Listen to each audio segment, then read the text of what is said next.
Go. Hey, you're listening to the Rush the Bus podcast. I'm Pete. And I'm Julie. We're both paramedics, we're partners, and we work in Brooklyn. And we love hearing other EMS folks tell their stories and what it's like to work in their system. Thanks for listening. Yeah, thanks for listening. We hope you enjoy it. So rush the bus behind the 744 Gage Avenue and 750 Gage Avenue. All right, Sworn. Hey, what's up? It's Pete and Julie from Rush the Bus, and we have Rob from National Fire Radio, and we got Tony Cambone. We don't know Tony, so Tony, tell us a little bit about yourself, and then we'll get into our friend Rob over here. Hey guys, I'm a paramedic. I've been a paramedic since 2008. Been in EMS since 2005, originally from New York, the Hudson Valley area. Worked at Alamo Ambulance. Woo woo! All three of us are alumni. Yeah, where's all the Alamo folks? I worked at Mobile Life Support in the Hudson Valley for the remainder of my career in the Hudson Valley. I worked mainly Poughkeepsie, but in Newburgh and Kingston, Middletown quite a bit. And I was a SWAT medic there for a while, and I had such a great time. Learned so much. I was a volunteer firefighter with Pleasant Valley Fire Department, and also Fairview for quite a short tenure prior to me moving to Florida. In 2015, I moved to Florida to work for Sunstar Paramedics in Pinellas County and was promoted up through the ranks there. And now I'm the director of operations of the School of EMS, which is a hybrid online paramedic program that we have students around the country, 27 states represented. We have just shy of 800 students.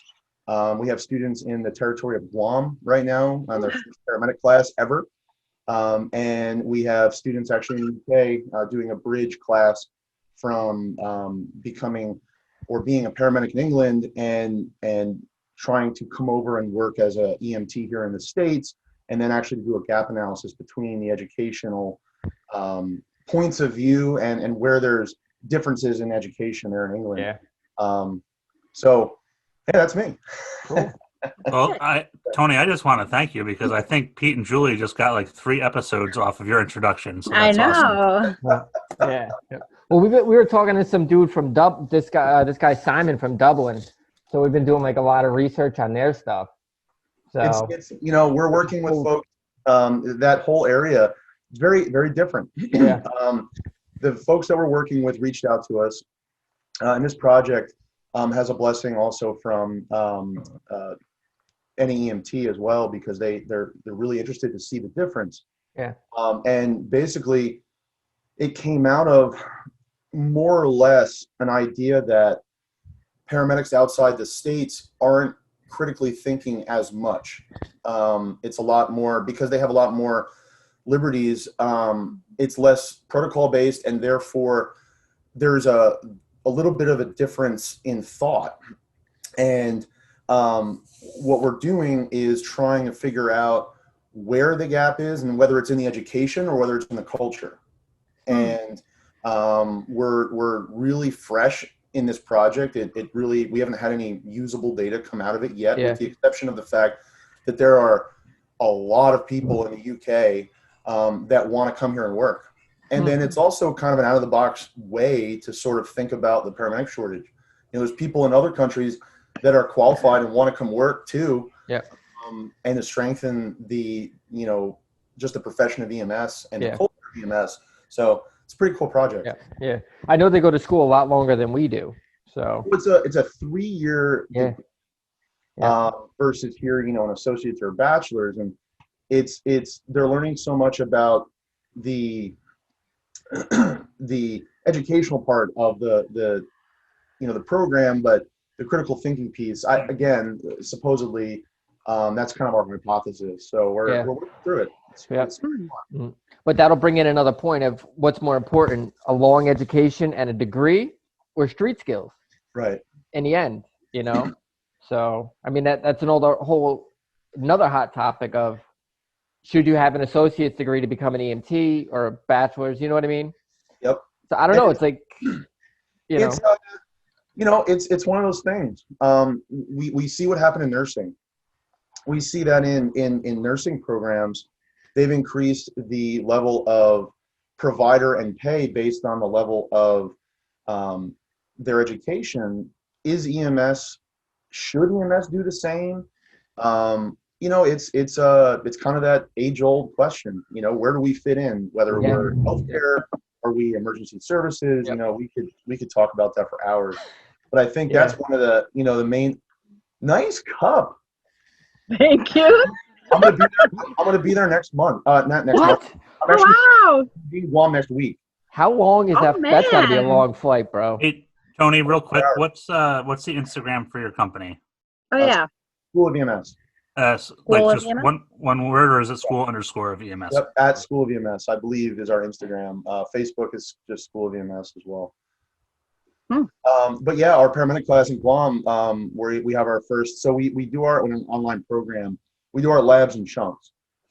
So they see about a third of the program, then we go and they either come to us, depending on where the program is. In Texas, we usually travel out, or other parts of the country. Here, we're going out to Guam. And so our first team is heavily administrative, just to kind of establish that in-person relationship. But our labs are about a week long.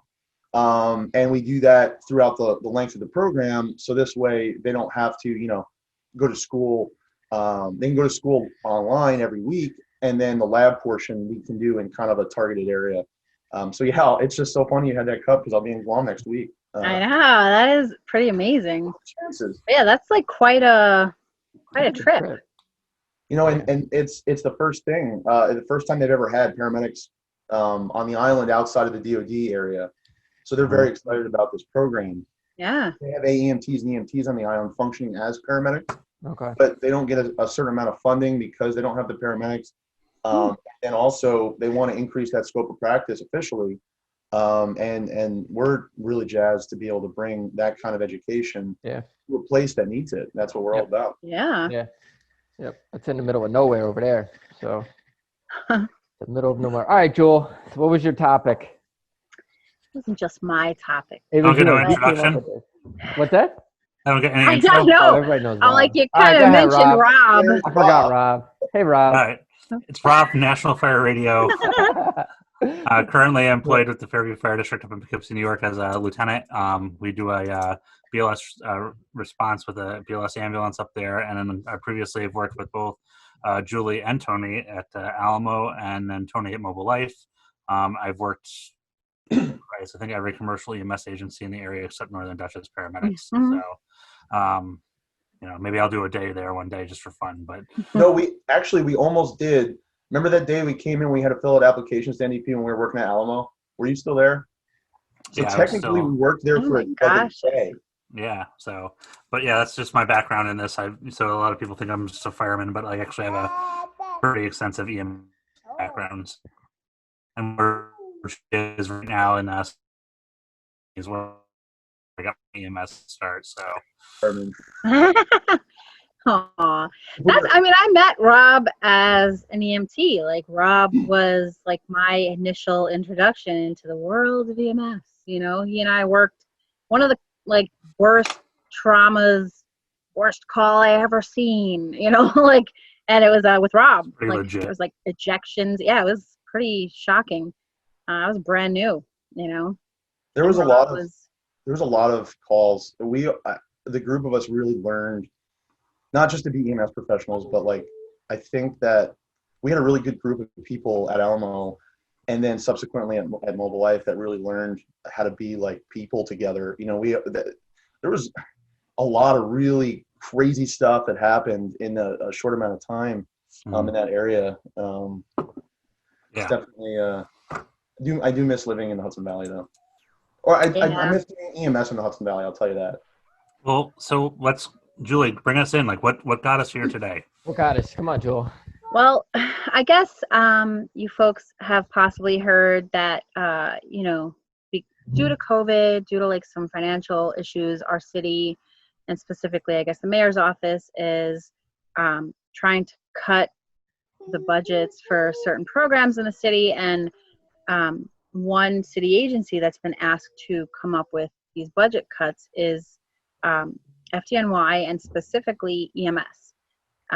There's apparently supposed to be no firefighter jobs lost or demotions, but we're supposed to be losing something like 400 EMTs, and we're going to be demoting about 50 officers. And ultimately, I mean, that's truly like just a drop in the bucket, because the reality is, like we all know, EMS makes a lot less than fire. So losing those jobs is not going to put a major dent in the city's budget. It will, however, mean losing 10% of the city's EMS, which then, is really obviously detrimental to the citizens of New York who rely on New York City EMS. But this sort of brings up the question that when budget cuts are proposed, not just here in New York, but like elsewhere in the country, why is EMS always seen as the expendable service? Like, why is EMS seen as non-essential when, and this is nothing against firefighters. I mean, my dad was a firefighter. My grandfather was a firefighter. I grew up around firehouses. I have great respect for them, but we kind of all realize that in the scheme of things, firefighters are doing ultimately less fire work and more CFR type work, certified first responder work. They're doing more EMS calls, and EMS is doing a large amount of calls. So why is it that we consistently cut budget when it comes to EMS? Why are we paid less? Why are we seen as expendable? That was sort of the topic. And I think it's a great conversation, because I know when we talked about this a little bit before, I brought the perspective of being a firefighter and kind of saying, like, listen, like, the fire department's got a responsibility to protect property, and there's billions and billions and billions of dollars. And it's always like been the saying, like, hey, we're not paid for what we do, we're paid for what we have to do. However, with that being said, there's definitely a value in EMS, because I always look back to putting a diaper on a 80-something-year-old citizen in Fairview, and there was no shame in it, right? Because, like, that guy had lived his whole life in Fairview, paid his taxes, and I had no problem doing that. And that's just one aspect of EMS in which we've probably all taken part of some kind of senior care, for lack of a better word, when there's nobody that they can call. And I think we have to have that conversation about, like, I don't want to say like the system status management aspect of things like we used to deal with, but like what it is that we actually do, how often we do it, and what that means to the citizens. Well, I think it's also it's a fine line that we have in EMS, and I tell all of our students, we do an orientation every month, and we talk to all of our students, and I think the most important thing that we need not forget in the business is that EMS is just a human being taking care of another human being. And there was a point at which physicians stopped making house calls and be able to answer that call. You know, we've all been through EMT or paramedic school, and we know the history of EMS, but do we really think about it? Do we really look at it critically and say, okay, where did we either go right or go wrong, and where can we continue to move in the right direction? I mean, today, EMS is still, I'm not saying this is bad or anything, I'm just bringing it up. EMS is still covered under the Department of Transportation. Yeah. Do you think that as long as EMS is a part of the Department of Transportation, then EMS will be able to get out of the idea of you're just a people mover? Yep. Right? At what point do we say, well, actually, to Rob's point, no, you're more than that. You're on-scene care as well. And you don't have to just transport someone to the hospital to make that run worthwhile to your agency. Absolutely. I think, Tony, sorry, Julie, just real quick. No, that's okay. You said that EMS is human beings taking care of another human being. And I think back to when I started at Alamo, I think the guy's name was John Wood. He had really bad hips. I remember that. I actually kind of hobbled around. But like he said, like, hey, we don't really save lives. Like if you look at it, like the movies think we save lives, but like what we do actually do is every now and then we do save a life, you know, but like we improve people's quality of life. Yeah. And that was his whole takeaway from the orientation, was that you can have somebody who's having trouble breathing, and sure, you can slam them in your ambulance and drive to the hospital as fast as possible.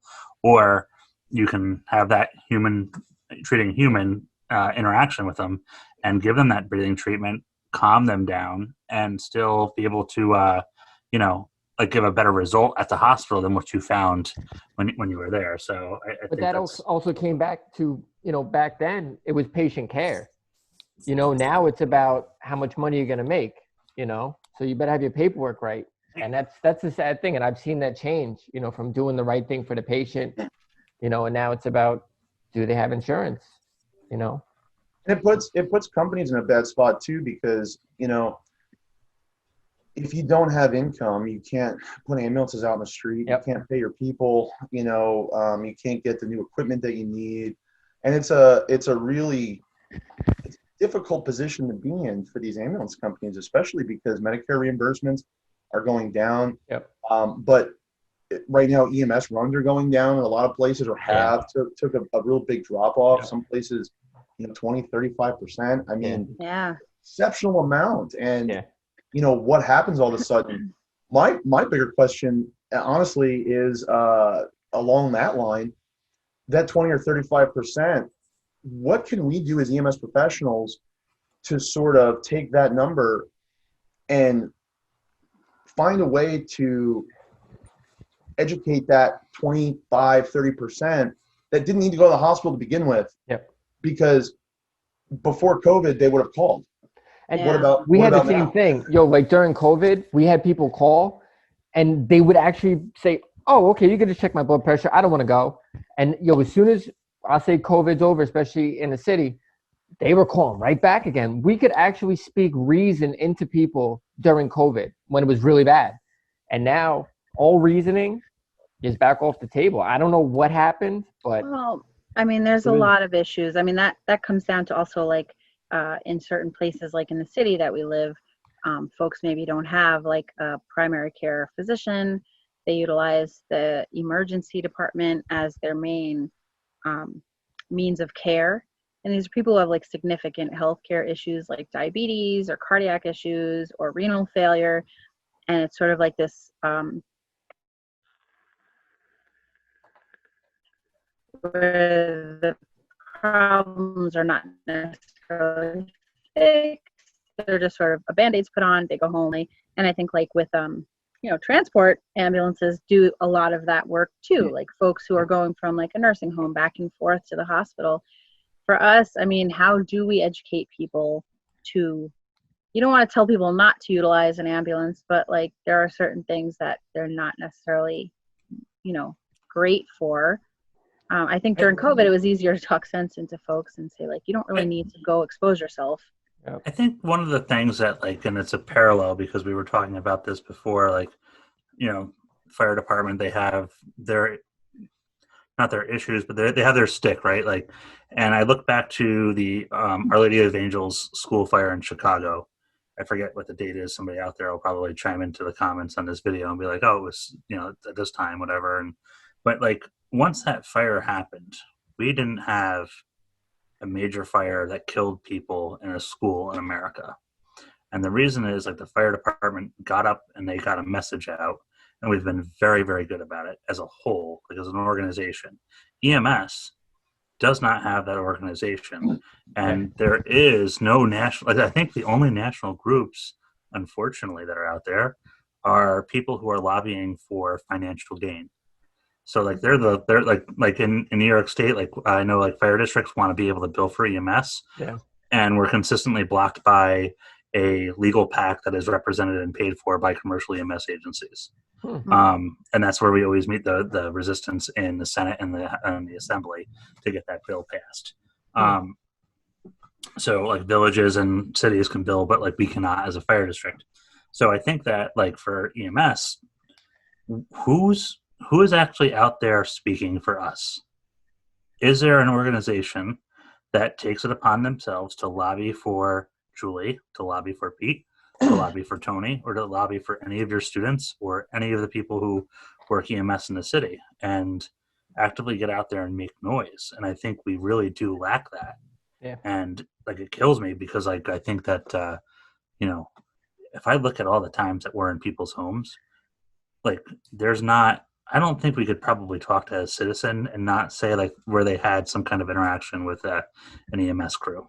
Like they may not have had a fire department show up and put a fire out, but I bet you they know somebody who had to call 911 for an ambulance, and they came and they took Aunt Edna or, you know, Joey's little boy or whoever to the hospital. So But that's where we have to lobby for ourselves too at a certain point. I feel strongly in my role in the community to sort of be a sounding board for new people that are getting into the profession to say, guys, shine your damn boots.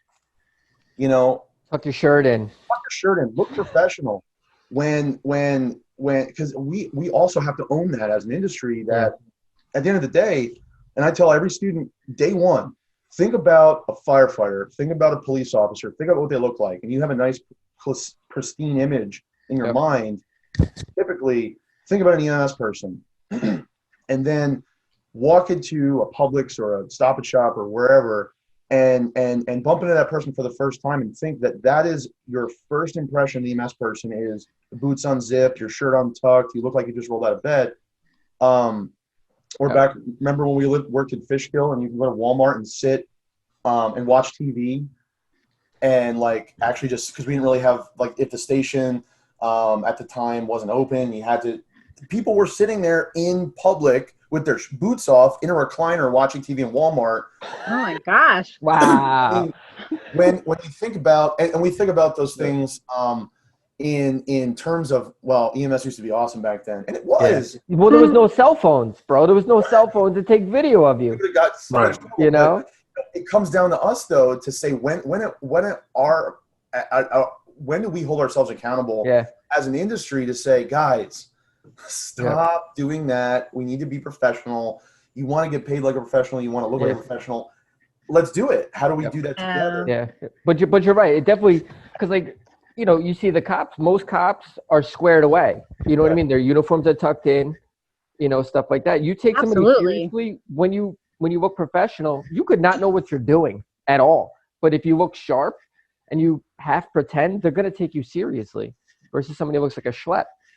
Now, on the flip side, I'm not calling out any particular agency. I mean, and I've been there on both sides. I mean, I liked to look good while I worked, but there were days that I probably could have done better. And I think we all have.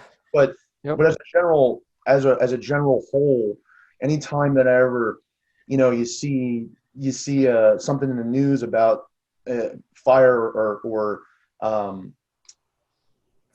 police, it's always a nice professional photo and all this other stuff. And then you see someone in EMS and it's like an Instagram photo in the back of the truck, and it's like, oh, come on, you know? Yeah.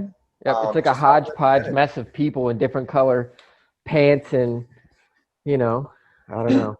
And that's the thing. It comes back down to the root of the problem. We are so divided across the whole country and world. As much as EMS, out of any profession or any community I've ever been a part of, is one of the largest families I've ever been a part of.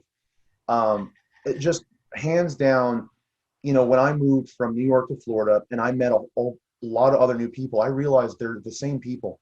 Yep. We are the same people, whether you're in New York, Florida, wherever you are, we're all the same type of individual. Yet somehow there are still things that keep us divided. Right? There's, you know, like we said, the professionalism piece, and just the way that we communicate with each other and the way we do certain things. The fire service has one particular buttoned up way that they deliver things, and the way that they train their folks and the way that they interact. And a big part of it, I think, is also the lack of a centralized academy, to be honest. And I'm not saying anything. I'm just saying it. To me, that's one of the differences. Is there's no centralized academy, and you pretty much learn all these different things from, you know, just the local flavor. And if the local flavor is a little tainted, well, every new person in an area is also, you know, going to eventually be that way, unfortunately. Yeah. And you can go from like city to city and it's completely different, and they're next to each other. Yeah. You know? So That is, I guess, like true. I mean, firefighters, you folks all have to go through that, like what, fire 1, fire 2, or, you know, you're kind of having all similar training. And I also think like the culture of that is very similar across the board. Like my dad was a firefighter. My dad went, you know, moved down to Florida. He was a New York City firefighter, moved to Florida, found like other retirees to befriend. You know, it's like they all kind of like gravitate towards one another. And with EMS, like we sort of feel separate. Though I will say, honestly, when we had mutual aid for COVID in New York City, it was really enlightening and really exciting to meet other EMTs and medics from all across the United States and feel like, oh, we're like the same, you know. And it was a very exciting time for us, even though it was like such a really weird and awful time. And I mean, we're still kind of going through it, but having mutual aid here, I think was like really, it was nice for a lot of folks to like meet other EMTs and paramedics from like, you know, the Midwest or the South, you know, and just like from all over the place, California, Chicago. Like we had a lot of people here. So one thing I'm curious though is with that, like, and maybe Julie and Tony, you guys can kind of like, 'cause Tony, you have this School of EMS experience now, and Julie, you had this mutual, and Pete as well, you had this mutual aid experience. Like, I think one of the things that's lacking in EMS is that we have like these different types, right? We have, there's commercial EMS, there's fire department based EMS, and then there's fire department civilian based EMS, which is kind of like, I don't want to say that's how like they describe the FDNY EMS, but like, you know, like there's two divisions when same patch, different chiefs. So there's a lot of places like that, you know. But where is the career? Where is the place that is similar to a police department or a fire department where like I think Pittsburgh, when I listened to the Pittsburgh episode, right, like there was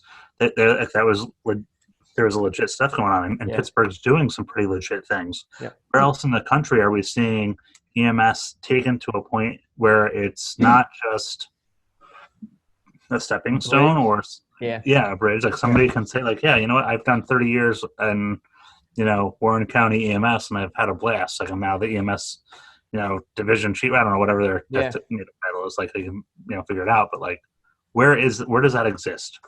But doesn't that, I mean, like I almost feel like on some level that speaks to this whole question of like, why is EMS this kind of like extra thing? You know, I think hearing about Pittsburgh has made me feel like, man, if I were younger, you know, if I didn't have a kid, like if I hadn't put, you know, whatever, 14 years into the fire department, I'd like to go move to Pittsburgh and be a paramedic there because it sounds really exciting and they have like a really great thing going. People who work there seem to love it. They make a good living. They live in the city of Pittsburgh, and it's really a great place to be. And I feel like, I don't know, I kind of wish we had that here, but I think for me it is. I mean, like I'm not leaving. I'm going to be a career paramedic, you know, this is my job. But I think for a lot of folks, they come Boston on our would be job. the only closer place that I could think about is like Boston. So, I mean, we're still looking, you know, I think Bedford EMS up in Massachusetts, you know, they got a pretty good thing. But I think that right there speaks to what Rob's point was. It's like, you know, it's so unusual for you to have to announce that you're going to be a career paramedic. It's like we talk about everyone that is on a stepping stone track, which, you know, that happens too. I mean, it does happen. Yeah. And we, I think, should embrace that as well to a certain point, to a certain degree. But, you know, it almost seemed unusual for you to say, you know, I'm this is my job. I'm a career paramedic. This is what I want to do. You know, that's not attainable for a lot of people. There's a lot of places like there's no retirement in a lot of places. Right. You know, that was going to be my next thing. You know, there's no retirement, or God forbid, like Transcare. You know, you've been there for 30 years, and then all of a sudden you're out on the shift, and they're like, "Yo, go to work one day, and that's it." And I think that's really scary, like that kind of private EMS sort of world where you could be doing this for 20 years or 15 years. You put a lot of effort and time into it. You like it, and then you come in one day and they're closing. And you're not guaranteed a job anywhere else, you know? So is that a conversation to have though? Like, is that one of the things that we need to start like for Tony and his in the School of EMS, is that something that we need to start saying? Like, hey, listen, if you're going on a track where you're going to be a municipal system, like awesome. Like these are the things we want you to look out for because there's like a retirement system, pension, et cetera, blah, blah, blah. But like, do we need to have that conversation so that like that person who, like I never thought about it, right? When I started at Alamo and I started at Sloper and I went to medic school, I wasn't thinking about putting any money into a 401k. No, yeah, Nobody even. Fun. You're young. You know what I mean? You're just doing something new. Yeah. Mm-hmm. And also making yourself marketable. And like when I was a brand new paramedic, I was going to Dutchess Community College. I graduated, probably straight class, 20 years old. I thought I was king of the world. Mm-hmm. And I just said, screw it. I'm not going to finish my degree. I'm a goddamn paramedic. Yeah. I'm awesome. I don't need to finish my degree. What else do I need to do? I want to do this the rest of my life. Yeah. And you get to a point where even if you want to stay in the profession, you want to move up. I think that's the other thing that we miss is that in the fire service, and I don't mean to keep drawing relations here, but I feel like in some way we have to. The fire service and the police force and all this other,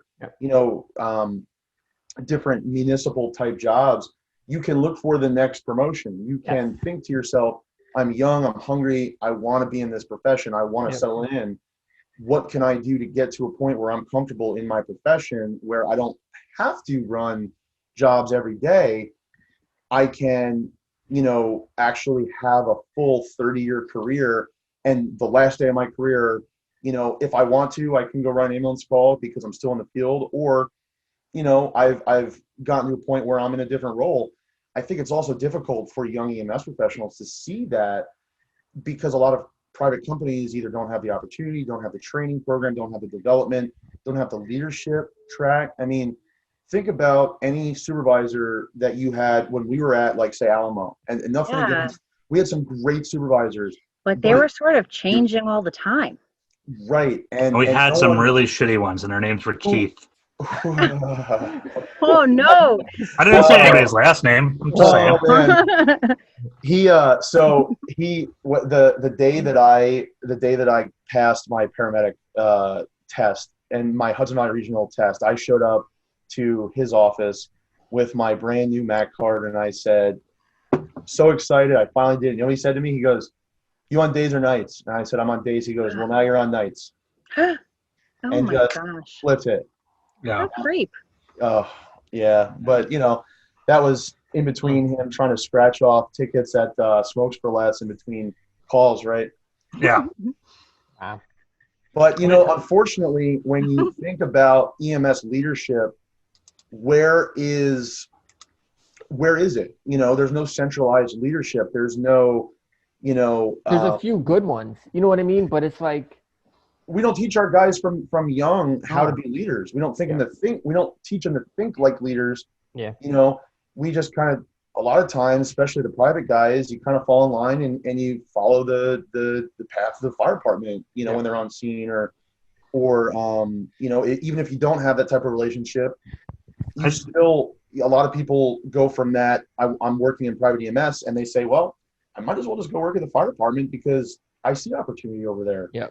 I think that's just I didn't even realize I did it until it happened. But like, I'm remembering all of my bad supervisors right now, right? Like, and that's like because like there were so many of them, or they made such an impact. And like you just hit the point when you're talking about that leadership aspect. EMS lacks leadership, but it's not only like in the people who can enable other people to bring value and go forward. They just in general like. They don't know how to run an organization. Well, you're good leaders. Here's the question: were your good leaders? Were they also firemen? No, because like I think of some of the good leaders that I had, and they weren't. They had no. Actually, some of them had no fire department experience. Some of them had military experience. Yeah. Of different sorts. Like there was one guy at Alamo, Jay. I thought he was a huge ball buster, but he was always. It didn't matter who you were. He had a standard. He held that standard. He was a Navy corpsman. He was awesome. I remember getting in trouble from him and being like, yeah, I'm okay with it because this guy, he would do the same to me. He would do the same to like Mike Bruce or whoever else was like these like EMS legends in that company. And Like Irene. Right. Oh man, yeah. But like, rest in peace. Or my mother-in-law Debbie, Yeah. is it but unfortunately though, the good supervisors that you can think of were just good people to start. I don't think they were taught to be good supervisors. They were just good people. Yeah. There's you can have in the fire service kind of a leader, a lieutenant or someone that you may not like, but they could still be a good leader. And there's a little bit of a disconnect there in EMS because it's not as structured, and again, there's very little leadership training. And I think those supervisors get a little bit of taste of power, and their heads get big, and there's no one there to reel them in. And then they get burnt out. The employees get burnt out because they got some kid that's probably, it was their coworker a couple weeks ago as their supervisor. And it's like, who are you? And I see that a lot, working with the vast geography that we do. There's a lot of that happening, and it's very frustrating as a young EMS provider to step into a career where you say, man, I want to do this for the next 30 years. And then your first week on the job, you have some, 22-year-old kid as your supervisor that really is a brand new paramedic. And that's how your career starts. That was me. I was like 19 or 20, and I was a supervisor. And I was wondering, like, why isn't anybody listening to me? And I'm like, I'm 19.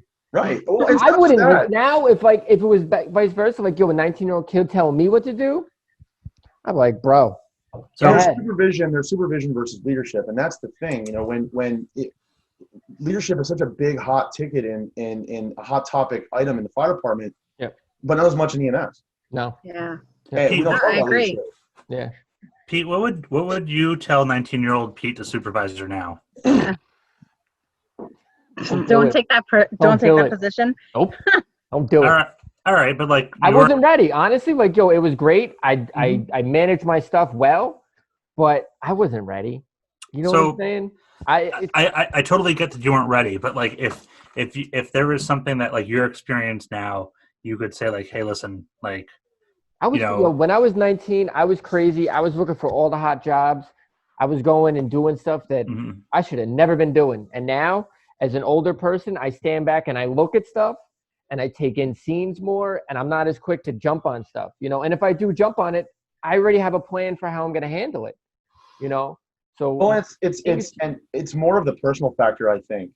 When you are a young individual and you say, hey, Pete, go watch these ambulances, you could put someone in charge of a clipboard and say, yep, they're all here, the equipment's here. That could be a supervisor. Where I think that we miss the boat is like I said, the leadership point where you now as a 19-year-old supervisor have to look at a colleague and say, hey, sit down. I heard you had a bad call. Is everything okay? What can I do to help you? I didn't know how to do that then. You know what I mean? And that's the part that's missing. I didn't. Now I know how to do it because I had a job in January. I was being a fireman, and the guy shot himself. I was cutting him out of the car. And I never had any like I had PTSD. I never dealt with it. And until then, I was like hardcore. You should have sucked it up, buttercup. And now I listen to people. I'm like, yo, you having a bad day? I sit and I listen to you. I went off the deep end. That shit was crazy. But and as you get older, you listen. Needs, yeah. So and paying attention to those things, and that's something that's still sort of up and coming in our industry too. Is that whole? I mean, for years, I can remember the general vibe, and this is no issue with a certain agency or anything like that, but there was a stack of Taco Bell or McDonald's applications in the station. If someone had a bad attitude, it's like, here you go, asshole, go work somewhere else. Yeah. And you make more money. Yeah. Right. That was just the joke. I mean, it wasn't malicious. We would joke about it. If you can't handle it, go work at McDonald's. Yeah. But honestly, though, what have we done to the profession? We eat our own. I mean, we really are rough on each other, and that's part of the deal. But that's we play it off as saying, well, it's just part of the deal. Yeah. What can we do from the beginning of their career to set a tone and then to keep it moving in that direction the whole time, to get people to say, no, man, piss off. I want to be a paramedic the rest of my life because that's something I believe in and I'm passionate about, and I care about it. Yeah. That's one of the things with like Rush the Bus that, that was one of the main reasons is like sharing our experience with the newer people and stopping this eating each other alive for like, yo, I have this idea, it's not, and we'll tell everybody, yo, it's not clinically perfect. Anything we do is from the street. So if you want to come at us with some clinically perfect shit, it just isn't. The street isn't clinically perfect, So, and we won't allow people to eat each other alive and make fun of anybody, So I don't let it happen. So I don't do it at work. So that's it. Oh. I was just gonna say, I mean, I do think that is one of the unfortunate things with EMS is that we kind of like don't back each other up. We're always like Monday morning quarterbacking, like, yeah, I would have done that so differently. It's a weird thing. And I don't know that fire does that in the same way. You know what? As you were saying that, I thought about it this way. If I burn a building down tomorrow, like I go to a fire and I screw up and like the hose line goes to the wrong place, we don't force the door, fire goes out of control. You know what happens? The homeowners will be like, man, that fire department showed up and they did everything they could and my house burned down. Yeah. Those brave firemen, right? Like, and if I do, same thing happens in EMS. What happens to me? I could lose my card. Yeah. I can get disciplined by the region. I could lose my MAC card. Yep. I could be restricted. Or someone dies. Yeah. And then we're hard on ourselves as well. Like, I mean, not that long ago, Pete and I had I think the guy was shot. And it was like a lot of blood. Maybe he was stabbed, but it was a lot of blood. We had no BLS with us. And so Pete drove us off the scene. And on the way to the hospital, I got an IV and we hit a bump and it pulled out. Started another IV, same thing. I couldn't tape it down. The guy was so slick with sweat and blood and I lost it. And I was like so upset. Like I was so angry. And like, I feel like Pete and I were like butting heads for like the rest of the night because I was mad at myself. You had to go find cats to kick. I know. I think I wanted him to like coddle me, be like, you did your best, and like, he was like, well, next time you want to drive. And I was like, like I was so upset. And it's like one of those things, like we just kind of, we're hard on ourselves. We're hard on each other. There's a reason for it because we have that certification. Yeah. And the life. And it's a life. It's not a house. I mean, I'm not saying, look, I mean, knock on wood, I would not want my house to burn down. I lived my whole life fearing that because my dad was a firefighter. Like, I've spent a large amount of time laying in bed thinking what I would grab if my house went on fire. Like all these things. You're not supposed to grab anything, Julianne. Yeah, except all my pictures, my pet, all the things that in my mind I was going to do. But you're right. When it's someone else's life, you really are hard on yourself, and with good reason. You want to do the best, you know. But that's it. It's like it. I'm not saying it doesn't matter if you're a firefighter and the house burns down either way, but it matters a lot when you're an EMT or a paramedic and like you did the best you could, but maybe the person didn't survive, and like you're already hard on yourself. Then you go back to the station and like people want to talk shit on each other. Oh my God, you heard what they did or didn't do or whatever. And it's like a sort of an unfortunate culture. But think about, and I never looked at it this way. I throw it out to the panel of sorts here, but like how like a fire department, like we'll go to a fire, we'll critique it afterwards, and then maybe like the department will be like, oh yeah, it didn't go well, or like this guy didn't force the door, and they'll like have a corrective action afterwards. But it's like in private. Like, you know what I learned early on in EMS that I never wanted to have happen? One of my PCRs come up at a regional call review. Oh my gosh, yeah. Because back then we wrote everything out by hand, so I had horrible handwriting.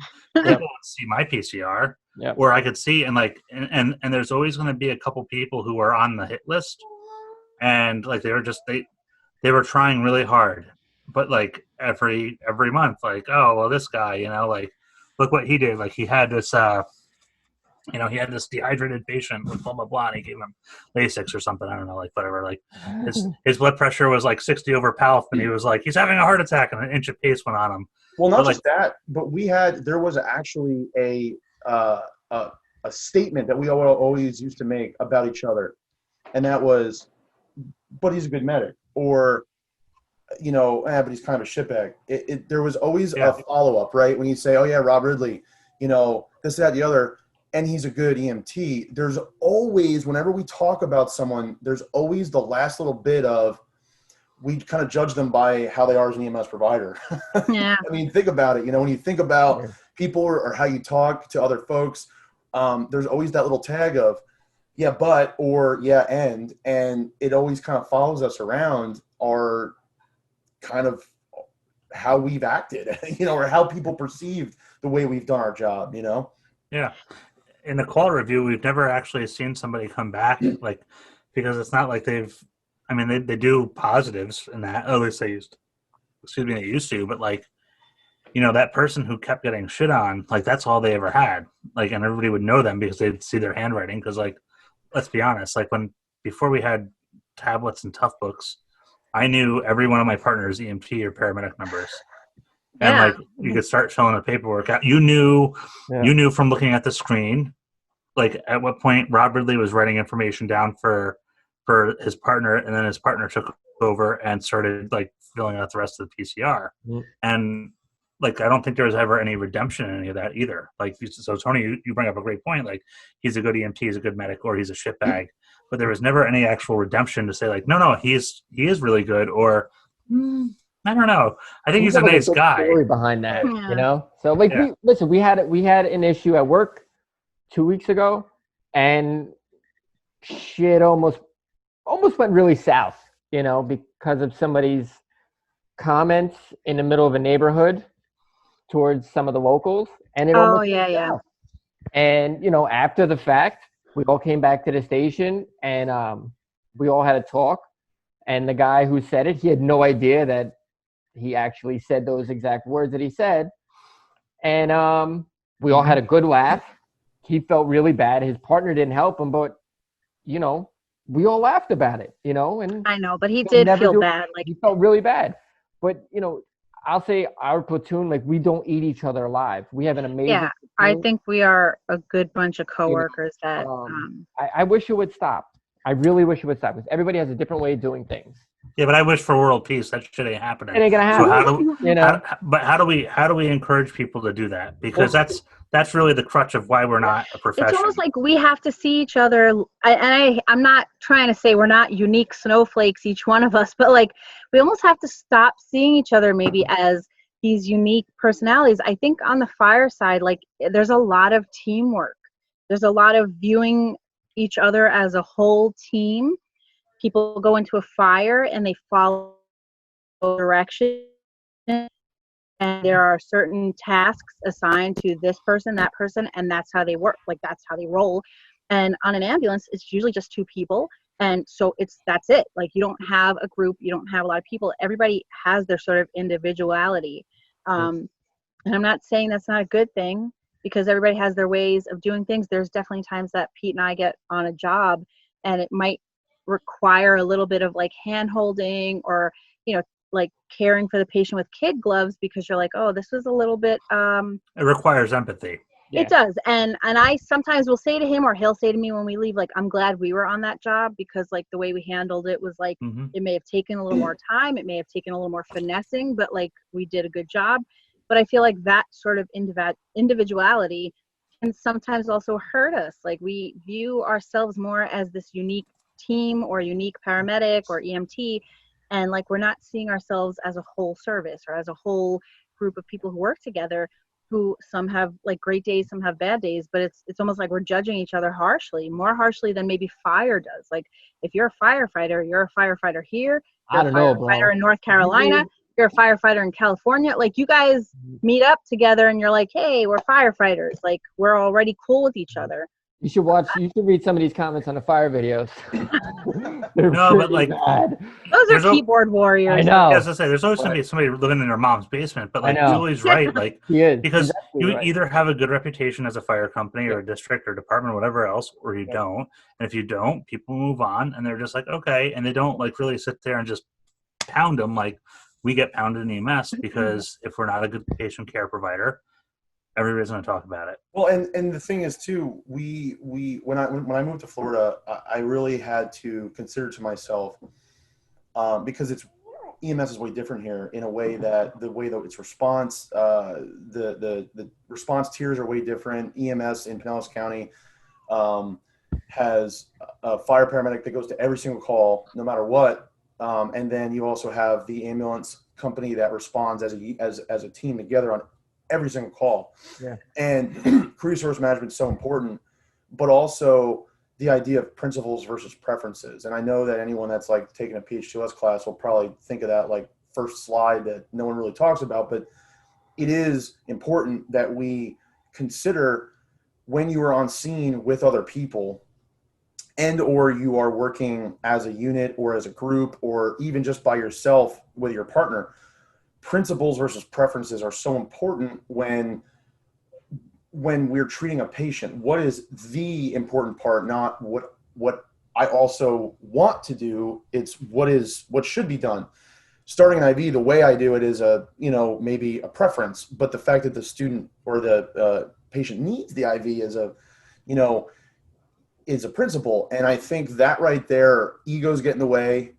And I was the same way. I liked doing things a certain way. Anyone that worked with me in New York knew that I was a certain way. I like to do things a certain way. That was just me. And I'm sure you guys are the same way.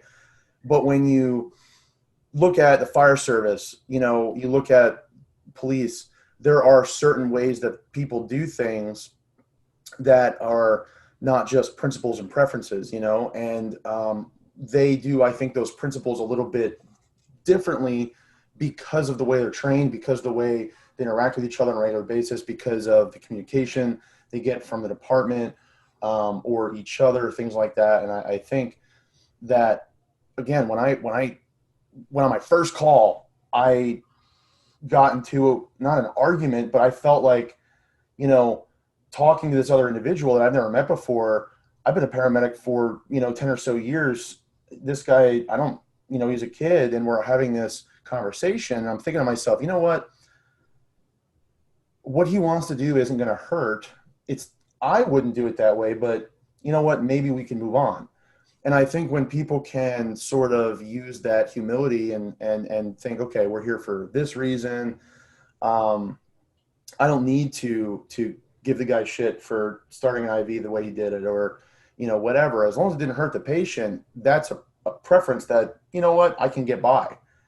And I think that that's another point here is just the way we interact with each other and the way we say, I would have done that differently, or you should have done it differently this way.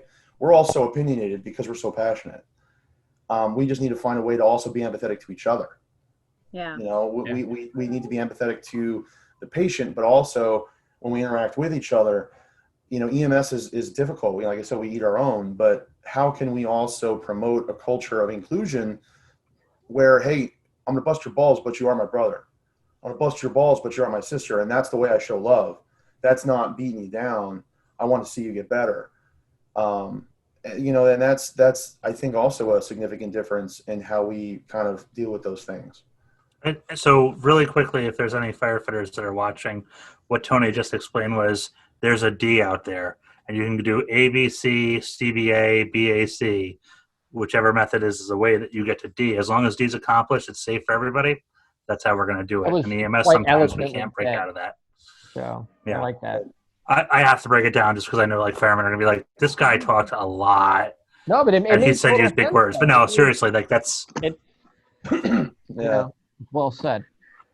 Definitely well said. No, Tony, you are 100%, and I think I wrote that down, like the principle versus preferences. I think it's a great conversation. Like that's and that's like one of the things. Like we had to think about starting IVs, Julie, with like the saline lock and having your flush on or off. Yeah. And we don't put it on because when you're moving in the back of an ambulance, that's extra weight. And somebody was like set hardcore in do it that way, and you have to da-da-da. I'm like, yeah, a lot more time than was necessary. Yeah, like looking for on Instagram over this. This is like literally it's not wrong, not right, like just our parents. This is how we do it.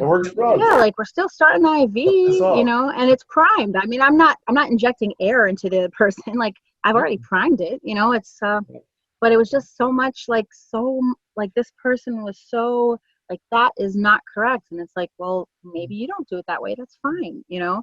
How many people do it in perfect, what is it, concentric circles, circling, out, in from out? Like, come on, bro. The alcohol swab comes up black, you grab another one. You got to give it a little bit extra scrub. You know what I'm saying? So, But I think these are the things, like what you mentioned, this kind of brotherhood or sisterhood, like, and I feel like we often don't get that. I think that that's almost like a built-in with the fire service. It might also be a built-in with police. Yeah. And that you're brought into when you get that kind of a job. Whereas in EMS, I don't really feel like we always have that. And I think what was nice for me personally when we had mutual aid was seeing and meeting other people and feeling like just because we have different accents or different ways of saying things, or we live in like totally different areas of the country, like it felt more like a family. And I was very happy that we got to experience that. And not just me, but I think like the fact that people came to our station and hung out, like I think it was really nice for us in New York to kind of like have that one-on-one with people who are doing the same thing just in a different place. It felt like that kind of familial sort of entity that I think when you become a firefighter, you're kind of, that's like par for the course. You know what I mean? Like that's sort of like a given when you're a firefighter, you know? So one thing I'm curious about with this conversation, so for the question I have for the three of you is, how do we increase the education to the public of what we are? How do we as a service bring value to what we do? Because I think that like I know we don't talk about, like we'll talk about like the cool calls, like the traumas or the STEMIs and everything else, and we're like, oh my God, this is so cool. But like, do we talk about, like, we don't talk about the system, really make the difference in somebody's life. That the thing that we take so different, we're very indifferent about, but then all of a sudden we're like, oh wow, like that made a difference. Like how do we educate the public to what we do? That's a good question. Sorry, Tony. No, I feel very passionate about this as far as community engagement, because I think that is one of our biggest flaws as an industry, is that we don't have a lot of community engagement. And, the fire department, what do? They go out and they do car seat checks, and you do smoke detector checks, and, there's they make it fun, they make it interesting, they make it exciting. They show up and do fire prevention. It's now a whole month. I mean, it went from, just checking your batteries to now we have there's a mascot, there's all this other stuff. What is EMS doing?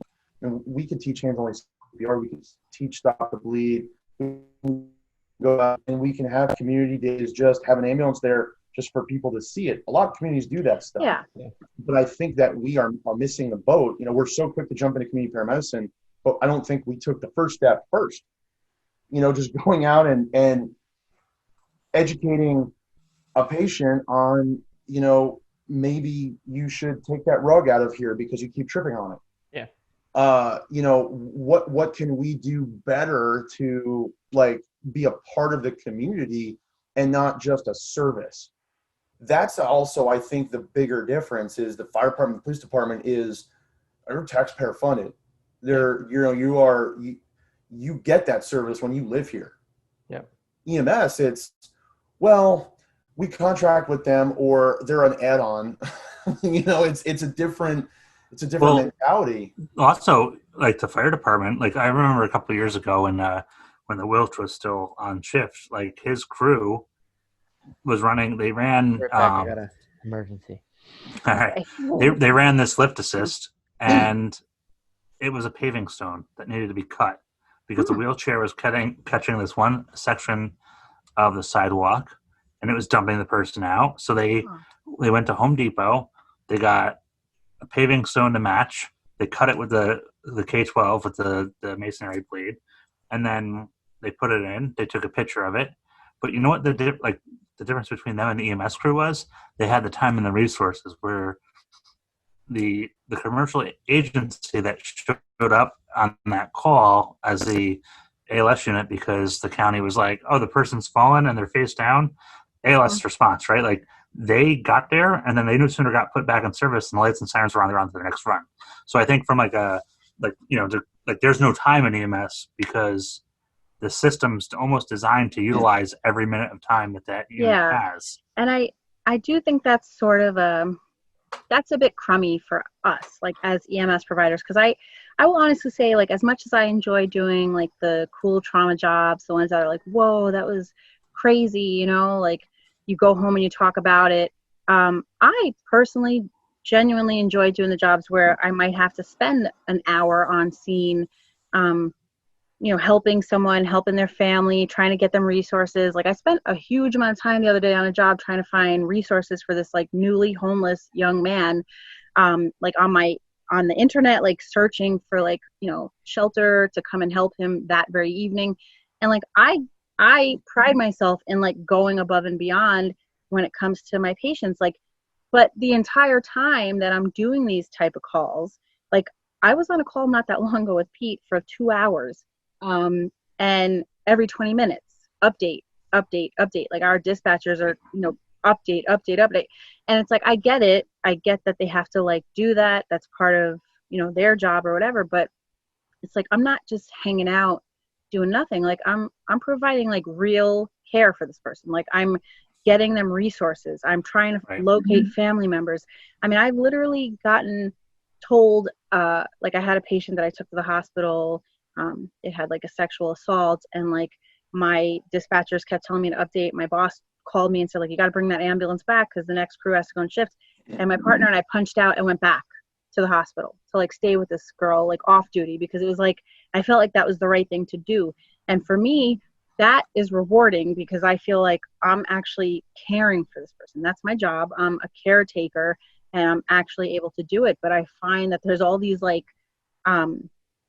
these sort of issues that, we don't have that time. We don't have these kind of like limitless moments to care for these people. We're like getting, this barrage of messages on our computer, like on the radio. It's like this constant update. They're sending a boss to you if you, are taking a certain amount of time. And it's not like looked at as like, oh, wow, you guys did a great job there. It's looked at as like, why are we on this job for an hour and a half? Why are we on this job for an hour? Yeah, you could have ran 3 more jobs. Exactly. And I think that's a shame because what we're doing is providing patient care. Like what we're doing is providing resources, providing this person with like the things that they're going to need to make tomorrow comfortable, to make the next day comfortable. And those are things that are not advertised because they're also not like seen as, I don't know, financially necessary or something to EMS. Because a lot of those times, like we'll leave jobs where we RMA people and people will say, oh, do you need my insurance information? And I'll say, no, like this is free, like we just come here and you don't have to come with us. Like, and I tell them, call us back if you need us. If anything changes tonight, call us back. And even if you don't go again, we'll come back and check on you because I want them to know like they're not getting billed. This is a free service and I have no problem coming back here and helping you again later. And again after that, because that's not what motivates me is like what the money I'm making for the city. What motivates me is that I genuinely enjoy helping people. But I feel like those are the things that probably should be promoted, like out there 100%. To the public. And those are not the things. That's something the city of New York has to reconcile with too is with layoffs, can you do that? I mean, at what point does it start to look and say, there's not an ambulance for you, ma'am, or there's not an ambulance for you, sir. And I'm sure that with layoffs, unfortunately, God forbid it actually happens, that patient that, you're on scene for an hour for it, I bet you a boss will show up a lot quicker. And all of a sudden the expectation is going to be, no, you need to do more with less. And that's an atrocity because, at that point you can't do your job. You can't be effective as a clinician and a provider because now you're being rushed to keep up with, something that was out of your control. Yeah. Tony, can you, like, this is I think it's a good segue, but like you said something before about community paramedicine and how we didn't take the first step first. Can you go back to that and kind of expand on it? Because I think it ties into what we're talking about here. And this is just my opinion. I think a lot of services did successfully launch a community paramedic program. I know a lot of big cities are doing it. There's a lot of really cool things, but I also kind of feel that it was, in a lot of places, that it was just not planned out as well. And or again, we took this huge step. We stepped from the ground floor like 3 steps up, and we kind of skipped the whole, well, maybe we should teach some CPR classes to the community first, or maybe we should have some open houses, or maybe we should, go volunteer in soup kitchens, or have, coffee with a medic, or whatever it is that your agency wants to do, or that the fire service is doing in the area. Or we don't need to be exactly alike, but something to get into the community to do something a little bit more than just run ambulance calls, and I think, to Julie's point, you're running jobs all day. You don't have time to go back and to follow back up, or to do those things that we really want to do to close the loop, and to really feel that we're doing everything possible for that patient. We just don't have the time because, hey, you have another job to run. Whereas the fire service, not as much, and not at least not every station. St. Pete Fire, one of the busiest engines in the country, they're running 25, 30 jobs in a 24-hour period. That's insane. Do you have time to do it? So it is, I think, as soon as fire does more EMS too in that capacity, they will also see that lack of time too. I think for us personally, like, our station often takes the initiative to host community events. Like, they host a coat drive, they host a toy drive, they do bake sales. But I will say this, these are things that our station does, like with our captain, but most of the time these are volunteers. They're people who are off service. They're coming in on their days off. And I've even done, like, a couple of years ago in a medic school, there was a chance to go, like, every weekend for like 2 or 3 weekends. We went to schools up in the Bronx to talk to, like, young kids about EMS and show them how to bandage and all this stuff.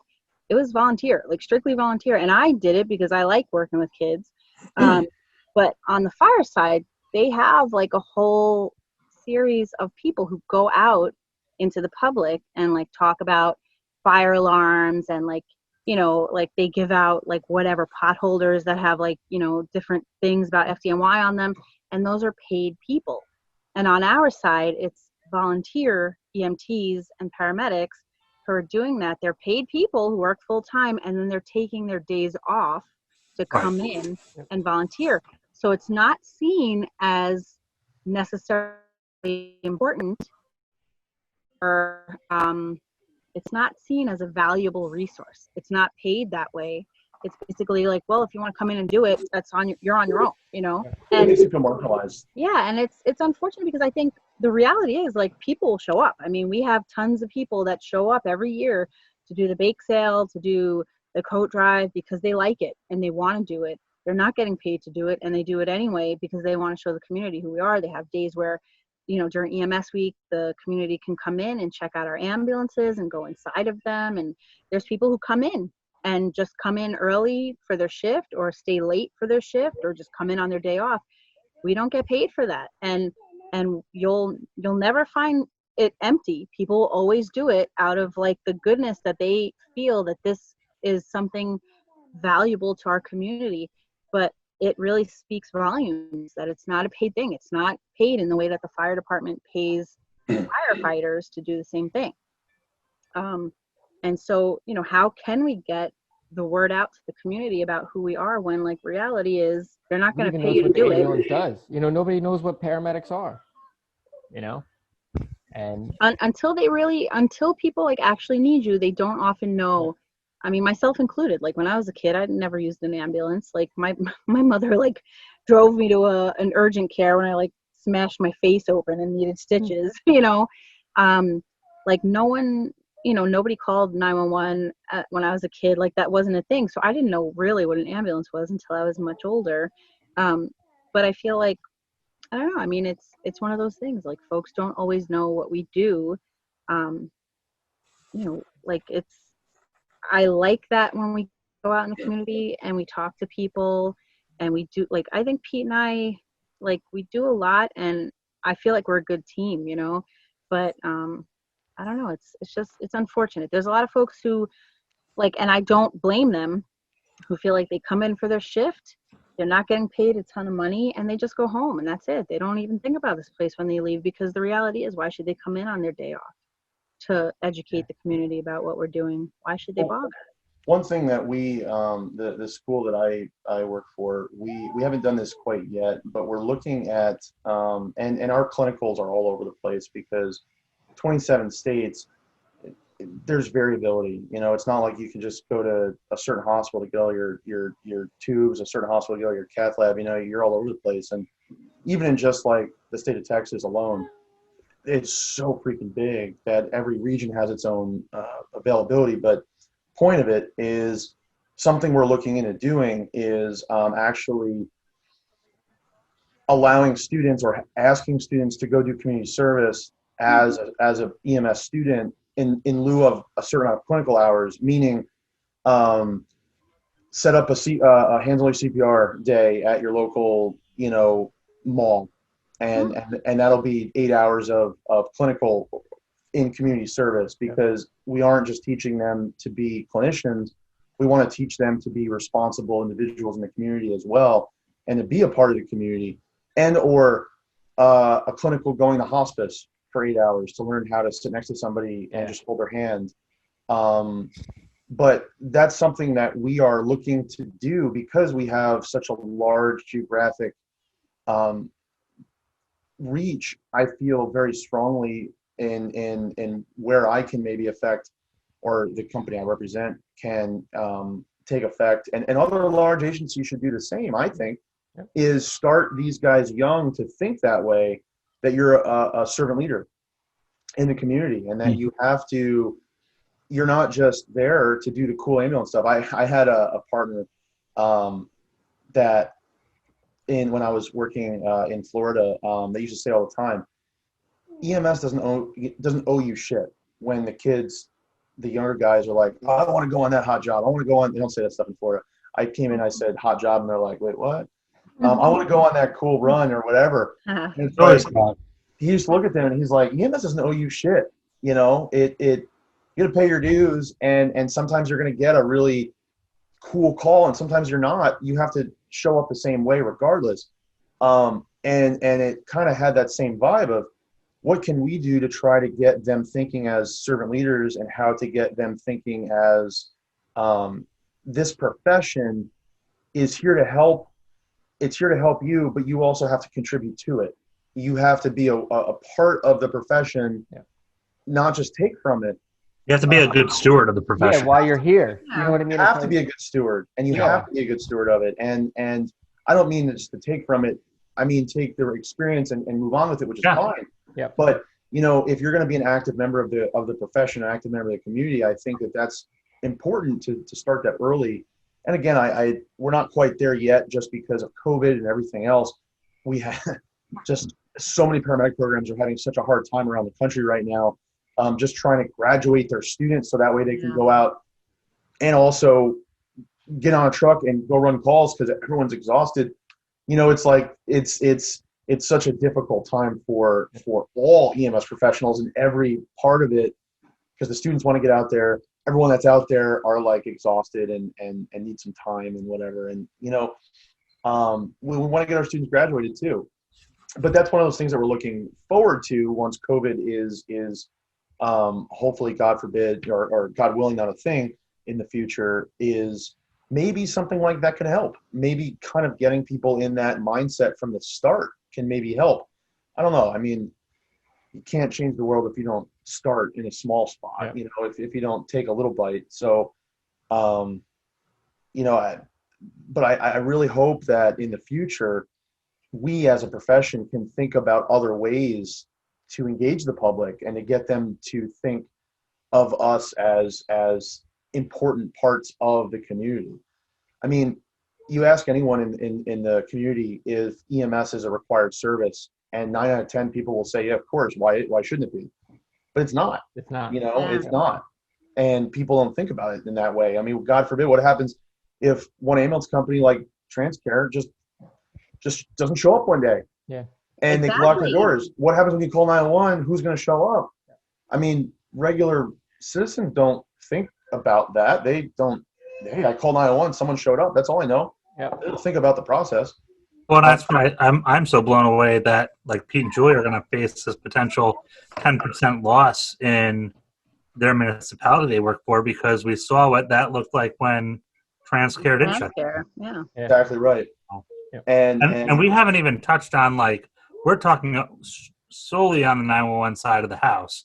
We haven't even talked about how, like, the transport side affects the hospital, and that if that transport side's not there to take our nursing home patients out and clear up ICU beds or ER beds, like how that whole system clogs, because now the simple getting the wheelchair bound or bed bound patient from point A to point B, who requires that ambulance. Then they're going to backfill. So, now you're going to have other ambulance companies coming in, to backfill the 911 units from whoever, because they're like, oh, look, now there's this vacuum that we're going to fill, and now there's nobody to take you home because now these people are doing 911. Oh, and there's no beds because the other ambulance company can't get them out of the hospital in time. Yeah, I mean, that's a big deal. You bring your family member, your loved one to the hospital, maybe they're having a heart attack, God forbid, or a stroke, and they're sitting down in the ER for 2 days waiting to get upstairs to ICU or whatever else. And it's not because the hospital sucks or whatever. It's just because, like, there's people up there who are in those beds. Maybe they can't get out of those beds because there's not another service coming in and taking those discharged patients who are not able to just walk themselves out of the hospital back to the nursing home or even back to their own home. Maybe unfortunately, they've been disabled by their illness and they need, like, a bed, they need a stretcher to get them home, they need certain things to be put into their home. There's a whole cycle of how this works. And I think your average citizen doesn't think about it. I mean, like, because these are not things you have to think about. And we don't even think about it because we're not even in that position of management. Yeah, we're not doing like management or interfacility transports. But these are all parts of EMS that are pretty important. I mean, interfacility transports, it's sort of like 911 is like the kind of goal for a lot of folks. Like, you want to do 911 EMS, but like a lot of folks start in interfacility transports, but that is important in its own right. You know what I mean? Like, I think that's where you get a lot of your knowledge as a provider, like about medications and illness, but also that is a necessity for a lot of people who like utilize that system. I mean, if you're a patient from a nursing home and you had your hospital stay, you have to get back to your nursing home and you are not maybe capable of getting in a cab and getting back there. Like, this is why we have these things. Or maybe you're in a hospital up in Dutchess County and you need to get down to Sloan Kettering in Manhattan. You need to take an ambulance down. These are important roles that EMS plays. So to sort of downplay EMS as like a non-essential service is obviously foolish. I always think of like if we were in a hospital environment and I needed to put a patient on a vent, the team of people that come forward to put that patient on a vent. But if I want to transport that patient 6 hours away to an ICU, to a better facility, it's an EMT and a paramedic in the back of an ambulance, or an EMT driving and a paramedic in the back managing a vent for however long. Yeah. And that's just, like I said, it's like there's like a whole nother conversation that And let's not forget too the value that those providers have, not just to the community and to the patient, but also on the impression of patients with EMS too. And again, not calling any service or any person, because I have had my fair share of bitching about doing trips. But if you think too that person, they probably called 911. They probably don't remember if they were that sick, how their care was on scene. Obviously, it was sufficient for them to be alive now, right? Then they go to the hospital. Yep. They have that experience. We can't affect how good or bad that experience was. Now EMS is called again to bring them home, and now we're the closer. Now we're closing that whole transaction, right? And so if that crew member looks like a schlep or doesn't really, they sit behind them in the captain's chair, sir, I'm just going to go ahead and write my paperwork. I'll let you know when we're there. Go ahead and take a nap. Again, I'm not saying I I've done that before myself, and I'm, it is what it is. But we have a tendency of doing that and kind of forgetting that that person is also a patient. Yep. And that person gets delivered home. What is their impression of EMS on the backside? What have we done anything to better the profession because of that interaction? Or is that person thinking less of the profession because I didn't get the same level of care? Someone didn't sit next to me and talk to me about my day. Someone didn't sit next to me and take my blood pressure, possibly. Yeah. And so I really think that that's a part of this too, is how do we then make that standard better for that experience as well, and get that person, we need to be professional, whether we're bringing them to the hospital or bringing them home, or whether we're at the grocery store or whatever. Professionalism starts with all of it. It's all important, and it touches every piece. That, I think, is another piece of why we have that disconnect, is it's not always, they don't attribute EMS the same way. There was a deal here a couple years ago with Irma. One of the local large, I'm in the Tampa Bay area, one of the local large sports teams said, hey, we're going to do this and this for first responders. And EMS said, the local EMS company was like, what about us? Well, you're not first responder. You're not part of that group. You're transport. It's like, wait a second, what? And there's that disconnect that EMS is somehow inferior because of it. You're just the transport service, and unfortunately that stigma continues to happen. Again, I'll challenge anyone to say, what can we do differently, and what are we doing better to better ourselves? Julie and Pete spend extra time with their patients. A lot of people do that. I know Rob and I have done the same thing. It's important to do it, but how do we get that to be the norm, where people just truly care and they get that level of service? The thing is that a lot of people don't think it's cool to talk to your patients, or it's cool to be burned out, or it's cool to treat people like shit. You know what I mean? And it comes back to not living in the neighborhood. Maybe you're a commuter into the city, so you're like, yo, I go home, I don't give a shit. But I don't live in a neighborhood that I work in, but I consider myself a part of the neighborhood, so I treat everybody the same. There's some people a little short with, because it's just what you have to do. But I can walk into any bodega and not worry about, is something bad going to happen to me because I, was running my mouth. That's important. So, you never know when you're going to run into these people again. You can meet some amazing people from all over the place.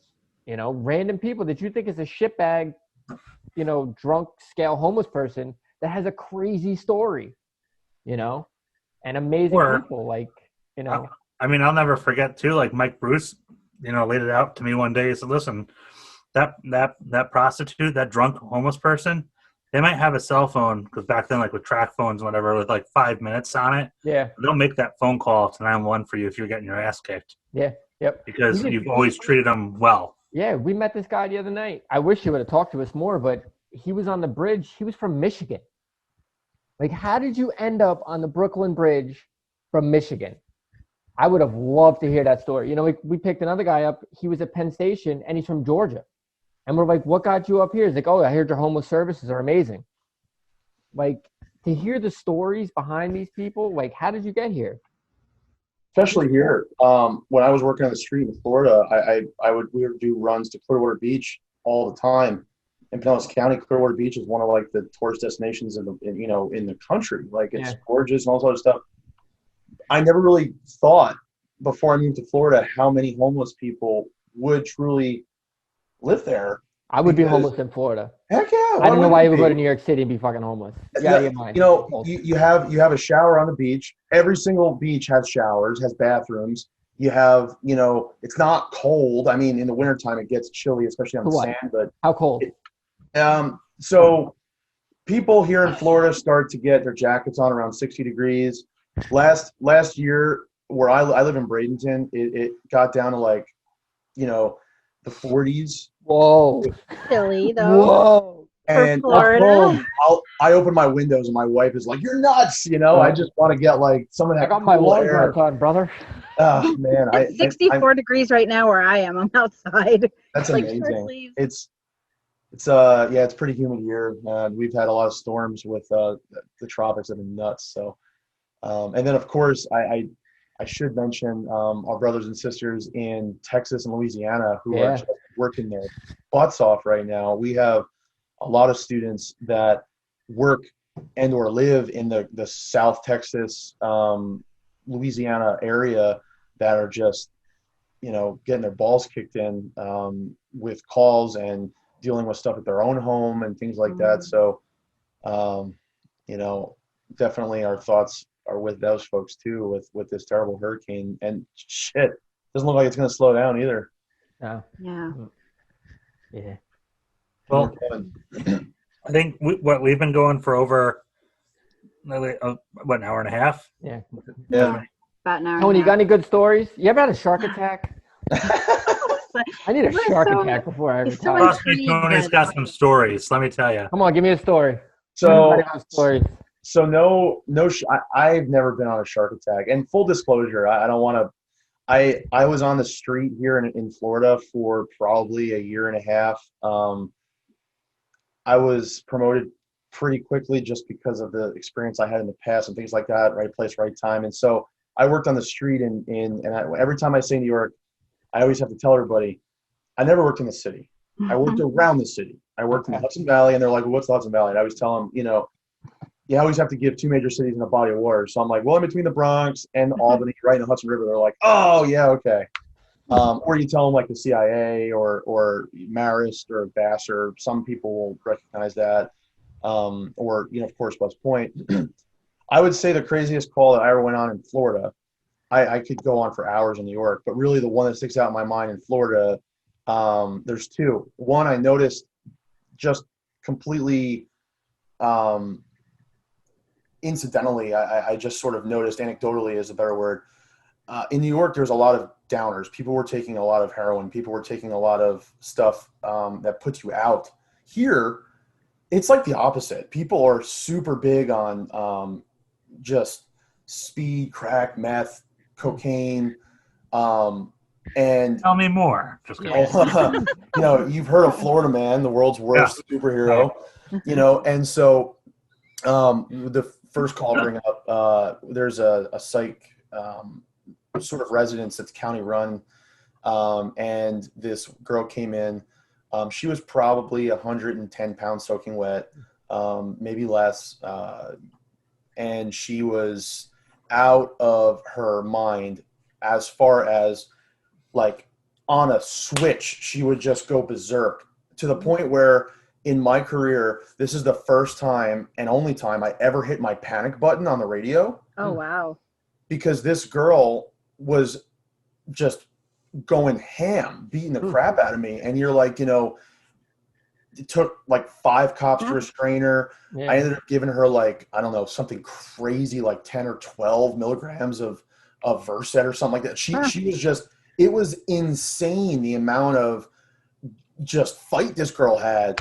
And that was like, sleep on them little people, man. and I'm like, Everybody man, was sleeping on them little guys. right. I'm like, can I just go back to New York where the worst thing I had to deal with was waking up a couple overdoses a shift, no big deal, and I feel like a pussy. I'm like, 6'4", 200 something pounds. Yeah. And this 100-pound girl is like wailing on me, beating the crap out of me.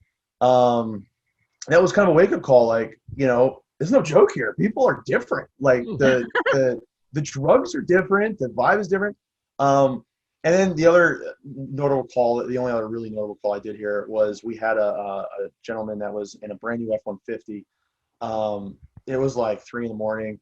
Dude hit a Cat 5 rated light pole. So these things are like, when I say Cat 5 rated, you can hit this thing with a train and it wouldn't move. I mean, this thing is intense. And he was going, he maxed out when we got to the vehicle. You could see, it was maxed out. The dude was trucking, no pun intended. and his legs ended up getting caught up in the engine components the way the accident occurred. We were on scene for 2.5 hours. And we actually called the physicians from the local trauma hospital to the scene, and they actually ended up, and the military SOCOM medics ended up doing a field amputation and transporting him to the hospital with a crap ton of tourniquets. And he ended up living for like 2 or 3 weeks, died of ARDS and MODS and, all that. But more of the funny stories I ever had were more in New York. I always, and no offense to any of my brethren in Florida, I loved it. And anyone that knows me knew that that was a passion of mine. When I moved to Florida, I loved being a paramedic. I didn't have the same satisfaction of running calls. Maybe it was because there were so many people on scene that you just didn't get to like be yourself, or you didn't feel like you had the same amount of control. I think it might have been a control issue, just kind of like feeling like it was you versus whatever. But I tell everyone, epi is still epi, no matter where you're in New York or Florida or whatever. It still works the same way. The body still works the same way, and then the other thing too is, like you said, the transplants. People that show up and you're like, you're from Michigan. Why are you here? That's everywhere here. That was the one thing I did enjoy, was talking to people when you're in the Hudson Valley and you're taking care of people that I grew up there. I know a lot of the people and a lot of the local stuff. Here, I'm a transplant and I'm talking to either a visitor or a tourist or a transplant or whatever. And so the question isn't what are you doing here? It's what brought you here? What's your story? How'd you get to Florida? Because most people, it's strange to run into a local. I ran in, one of my next door neighbors is a local person from Bradenton. He went to Bradenton High, and that's pretty cool to listen to some of the stories because it's so rare here. So when you take care of patients in Florida, the population is different, and it's so vast. So that I thought was really cool, just kind of getting to know people. Yeah. That's the one thing I miss about working in the field, is having that interaction and just getting to know certain people and things like that, because I thought that was some of the coolest stuff that we got to do. Tony, I always thought the cool or like unique thing was you told me when you first had moved down, you were telling me like, you were on the scene of a ALS workup or whatever with an engine company, and a house fire went out, and you like told the engine company like, hey, you guys can go to that fire, and they're like, no, here on this call, this citizen called us, they get our service. Like, there's other people who go to the house fire, and like you were like, yeah, this is like, because I know up in New York, I would be like, Tony, you good? And you'd be like, I got it. And I'd be like, well, that was a sign. So it's funny you say that, because it was a sign of respect. In New York, you knew your crews, you knew your fire departments. When you were ambulance, when you're a paramedic that works for an ambulance company that's a contractor, you knew your guys, and it was respect. So you show up on a scene in Fairview, Poughkeepsie, any of those paid departments, you give them the nod. Hey, we're good. You can either go back to bed, you can go back to dinner, you can go back to what you're doing, or hey, there's a hot job down the street that really needs your attention. Yep. We're good, brother. And that was a sign of respect. Here, it was strange because I was like, hey, brother, you're good. We got this. And he was like, no, we're here. There's other people that can go put a fire out. That's and I'm just crazy, like, bro. I was blown away. That is crazy, bro. They moved. Then he rode in. Then he rode in with me. He came with me to the hospital. It was, it's different mindset here. It's the fire service is way different here in Florida too. Just the mentality and the way. It's not that they're different. Their priorities, like their priorities are set from their administration. That culture of being like, hey, like you get a call for 911 service.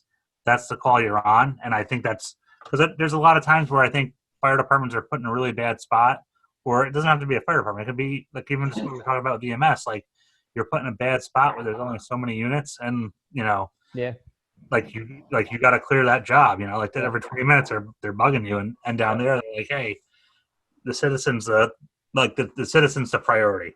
Yeah. And not that we're not like that in Fairview or, like that in New York City, but like, For culture. Yep. yeah. Yeah. Like we had a cardiac arrest, and remember this? So we had a cardiac Yeah. arrest. We were doing CPR, and I think we shocked him a couple times. We're on a It third was a floor. young person, I think. Yeah. There was the supervisor, us, and a BLS, and a fire came in down the street. And I looked at the fireman. I was like, "That's your box, right?" And they're like, "Yeah." I was like, "Go for it." And they're like, "What?" And they were so ecstatic that we kicked them loose that it turned out to be nothing. And they're like, "All right, bet." And we're carrying him down. And they came up and they finished the carry down. They're like, "Yo, thank you so much." Yeah. They figured out that they weren't needed on that Yeah. job. It wasn't a So- fire, and they came back to help us, which And is what you need to and I'm do. all about like street credit. You know what I mean? And when you need help again, those guys are gonna come back and they're gonna stay and lift for you. Mhm. You know? So Yeah. That's why I loved running jobs in Poughkeepsie. Was the cops were second to none in how they took care of their people. Folks like John Falcone. He was always one of those people that would show up, and rest in peace, John. Show up and have a cup of coffee with BS and get to know. And you knew that when you had at 3 a.m. At the Bricks, he was probably going to be just kind of sitting idle, drinking that crappy cup of coffee, just making sure shit was good. That if you needed help, you're there. And that's one thing I do miss about working in that community is the relationships that you have. It's more of a small town feel, so you get that. I'm sure it's the same in the city. Which borough do you guys work in? we're in Brooklyn. Brooklyn. Yeah. So, I mean, you get to know the neighborhood, like you said a bunch of times. The neighborhood. It's so important to be a part of that neighborhood because they need to be able to trust you, and have that relationship. Same thing with the cops and everybody. And that's the thing, though. That having that family environment, having EMS feel a part of the family, I mean, is so important with where we want. The whole idea of this conversation we're having, how we get ahead. Yeah. And how we move forward in the community. I mean, that right there, you mentioned it a number of times, just being a part of the neighborhood, being a good face in the neighborhood. You don't want to be the guy that they're like, that guy's an asshole. Yeah. You Oh, yeah, want to we be the had guy those. that's like, hey, that person helped. Tony, was there a, I mean, like, is there something like particular you can think about when you made the transition from New York to Florida, where you as a medic were just like, shit, like what did I get maybe not what did I get myself into, but all right, like this is different. Like, Yeah. So I'll be honest. When I grew up as a paramedic, and I grew up because I was 20 when I started, way too young. You're given way too much responsibility and way too much control over other people's lives, and but anyway, I grew up around everybody, and as we all did, and everyone knew me from a 16-year-old kid to volunteer fire department, and I made my fair share of really dumb mistakes and did dumb stuff, and at least learning from it now. And one thing I realized that when I made the decision to move, and or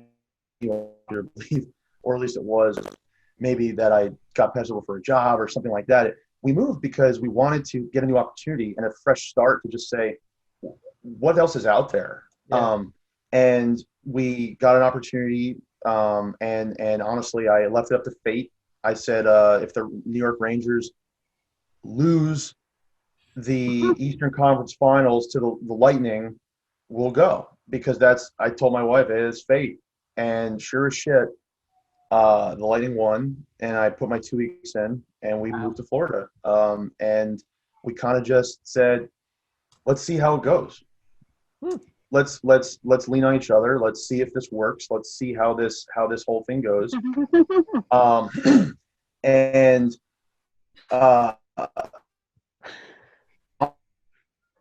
at like 3 a.m. in your vehicle south, and you look in the rear mirror and you think to yourself, what happened? Like, why, where? A week ago, I didn't think anything of this. Like, what is happening? And when I got to Florida, I really got a chance to think to myself, what's important in this industry? What's important to me? How can I not just reinvent myself, but how can I put my best foot forward to really be an advocate for the industry?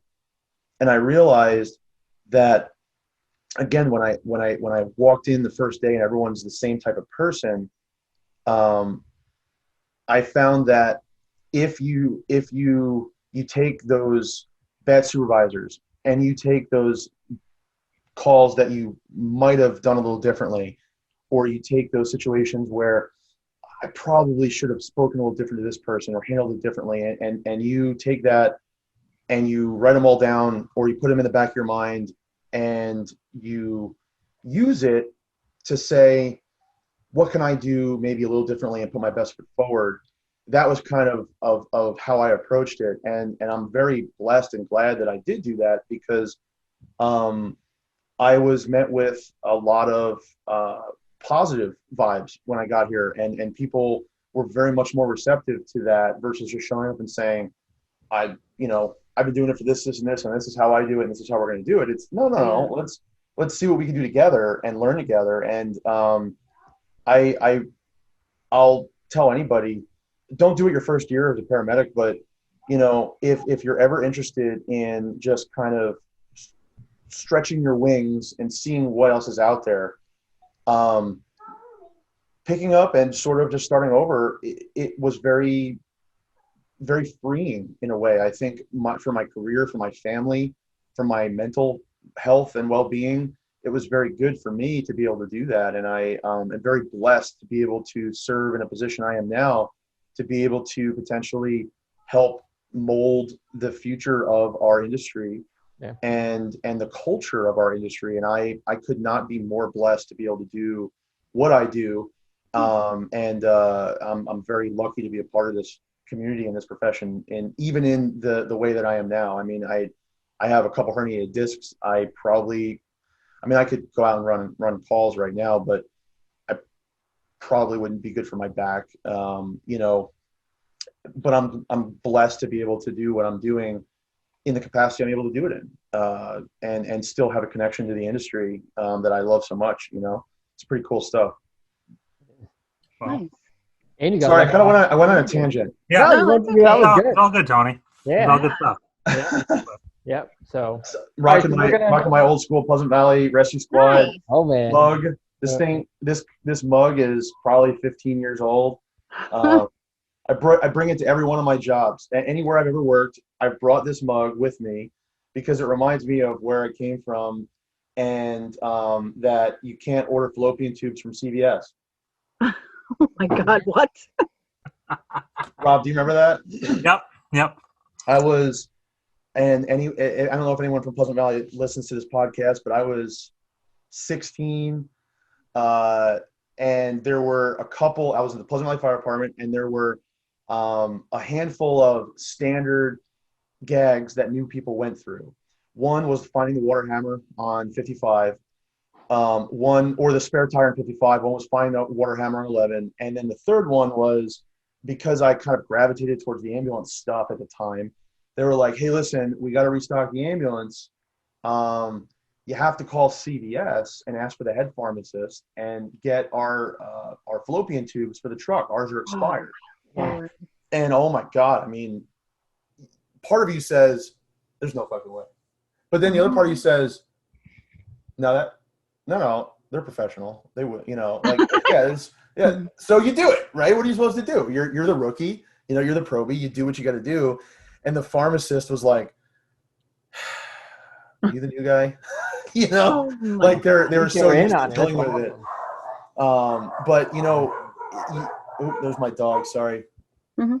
But I feel very blessed to have come a long way from that 16-year-old kid that called and asked for fallopian tubes. And Rob knows, I wasn't always the best. I wasn't always the nicest. I wasn't always the, we all aren't. But I'm glad now that I'm able to sort of take some of that and sort of give back to the profession and community that I love so much, to be able to bring back some of the mistakes that I made and teach others not to do them, and or when they do make them, sort of be a safety net to say, hey, listen, this is what I did. Maybe you can do this too. And I think that having that support from a very young age in an EMS system is so essential to us, to change that sort of that paradigm shift of eating our young versus cultivating our young to be able to think like professionals, and to feel supported. So, that's kind of my spiel on why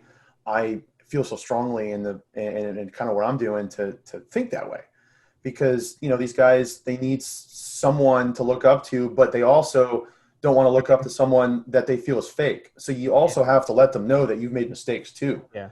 You know what I mean? And to learn from them. I mean, I'm very transparent with the mistakes I've made. And it's important to me to think that way, Yeah, there needs to be that person to bridge the gap. So, Yeah. listen, we've been going for over an hour and a half. So, Tony, thank you for jumping in with us on this one. Yeah, Rob, Yeah. thanks for coming on. I know. Thanks, Thank you folks. for having me, guys. I appreciate it. Glad we got to chat.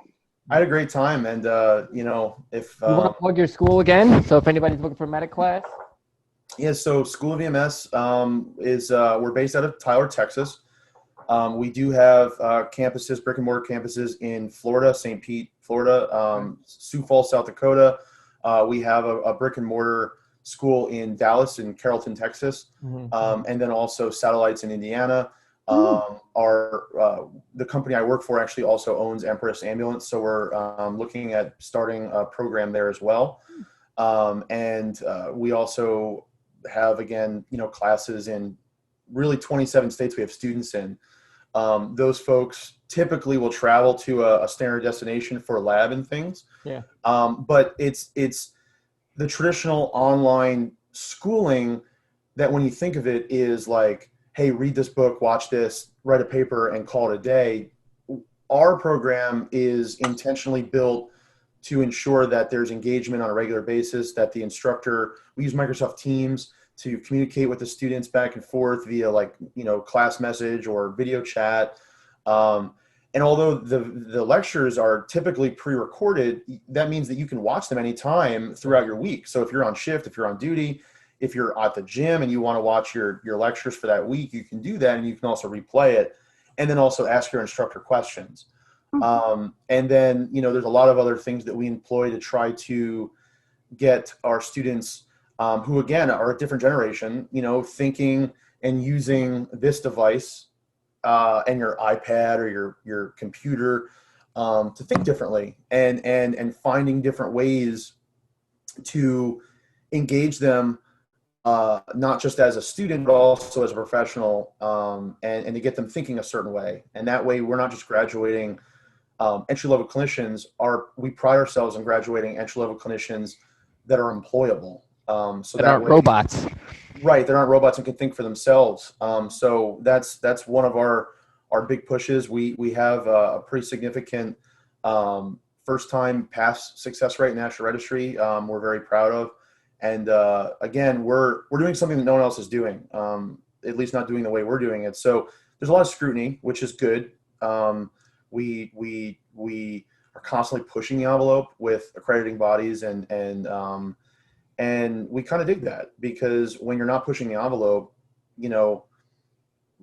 there's more work to be done. We're constantly thinking about how we can try to do this a little differently and reach a greater group of individuals to go to school and to be passionate about this industry. So, appreciate the plug, Rob. schoolofems.org is our website. More than welcome to jump on the old interwebs and take a look.